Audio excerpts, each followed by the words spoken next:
തളിപ്പുറമ്പിലെല്ലാം പോയി ചെത്താൻ വേണ്ടിയിട്ടാണ് ഇന്ന് ചുരിദാറിലിട്ടിരിക്കുന്നത് കേട്ടോ. എങ്ങനെയുണ്ട് ചുരിദാർ? രസമുണ്ടാ? ഇത് അബി എനിക്ക് കൊണ്ടു തന്നെ ഒരു രസം ഉണ്ടായിരുന്നു. അമ്മയ്ക്ക് ഇതൊരു ഗിഫ്റ്റ് ചെയ്യുന്നുണ്ട്. തളിപ്പുറമ്പ് പരാഗന്ന് മേടിച്ചു തന്നെ. ഓൻ പറഞ്ഞു എന്റെ ഫ്രണ്ടിന് ഒന്നിച്ച് പോയാലും മേടിച്ചു തന്നെ. അതൊന്നും അല്ലാണ്ട് ഓൻ ആർക്കോ മേടിച്ചു കൊടുത്തന്ന്. സംഭവം പുള്ളിക്കാരത്തേക്ക് ഇഷ്ടപ്പെട്ടിട്ട് എന്നിട്ട് എനക്ക് തന്നെയാന്ന് എനിക്ക് തോന്നുന്നു. പോട്ട് അബി തന്നെയല്ലേ, ഏതായാലും സാരില്ല അല്ലേ? എങ്ങനെയുണ്ട്? രസമുണ്ടാ?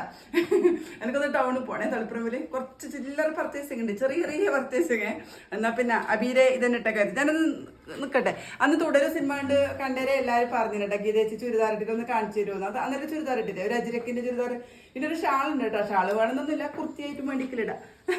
പിന്നെ ഈ ഷാൾ ഇനി തന്നിരിക്കാൻ പാടില്ല. ഈ ഷാളിന് പല ചുരിദാർ അവകാശങ്ങളുണ്ട് കേട്ടോ. നമ്മൾ അങ്ങനെ ഒരു പേന്റ് ഷാൾ ഉണ്ടെങ്കിൽ പറ്റുന്ന 108 ചുരിദാർ ടോപ്പ് എടുക്കും. എങ്ങനെയുണ്ട്? നല്ല മിറർ വർക്കെല്ലാം ഉണ്ട് കേട്ടോ. അതുകൊണ്ടാ മിറർ വർക്ക് കണ്ടില്ലേ? പിന്നെ ചെറിയൊരു ബോർഡർ ഉണ്ട്. പിന്നെ കോട്ടൺ തുണിയാന്ന് എനിക്ക് ഇഷ്ടമാണ് കേട്ടാ.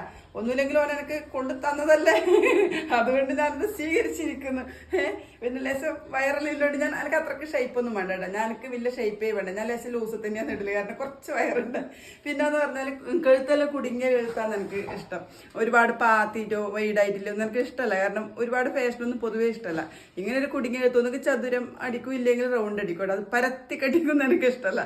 എല്ലാവർക്കും അടിച്ചു കൊടുക്കും. ഇട്ടതെല്ലാം കാണാനുള്ള രസമാണ്. പെൺകുട്ടികളെല്ലാം ഫാഷനിൽ ഇട്ട് നടക്കുന്നതാണ് ഇഷ്ടം, മറ്റില്ല അവരെനിക്ക് ഇഷ്ടമല്ല കേട്ടാ. എന്നാലും നിങ്ങൾ പറയും ഗീതച്ചിയുടെ ചുരിദാർ എങ്ങനെയുണ്ട് എന്ന്. ഗീതച്ചി ടൗണിലെല്ലാം പോയിട്ട് ചെത്തി നടന്നിട്ട് വരാം. ഇപ്പൊ കുറെ ആളെന്നെല്ലാം പെരുന്ന് നടക്കുന്നില്ലേ, ഗീതച്ചു കൊടുത്തു അല്ലേ? ഏതായാലും ഞാൻ അവരെല്ലാം കണ്ട് സന്തോഷത്തോടെ നാരങ്ങളെല്ലാം കുടിച്ചിട്ട് വരാം. കുഞ്ഞു വീടിന് നാളെയും വരെ സ്വന്തം ഗീതച്ചി.